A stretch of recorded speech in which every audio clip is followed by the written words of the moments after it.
الرئيس من خلال الرئاسة الجليلة. اليوم دولتك تطلب ثقة من 130 نائب.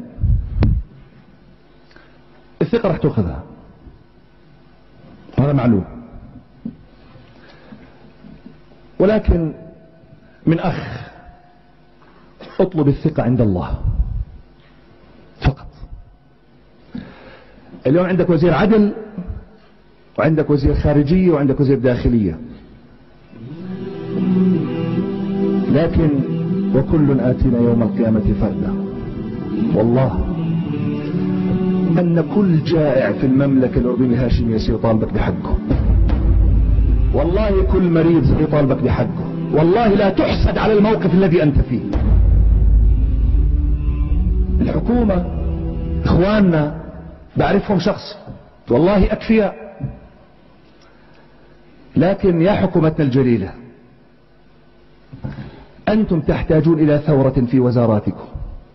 أنا بكفل وتحت القسم إنكم ما بتسرقوا ولا تمدوا إيدكم، والله بعرفكم واحد واحد، والله ما بتسرقوا، لكن مشكلتنا اللي تحتينا،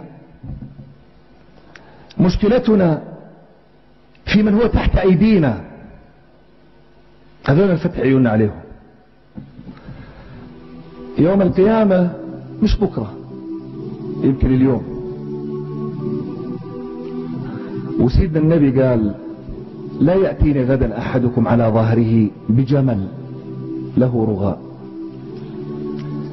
لا يأتيني أحدكم غدا يوم القيامة على ظهره بشاة تيعر، فإنه من يغلل يأتي بما غل يوم القيامة. بالقدر الذي نحتاج فيه إلى شوارع بنية تحتية، نحن بحاجة إلى بناء الفكر، لأنه اليوم موظف الدولة محبط، لأنه موظف الدولة اليوم مش قنعان. صارت اليوم إذا بدك تحرك هاي من هون لهون تدفع عليها رشوة. هذا يحتاج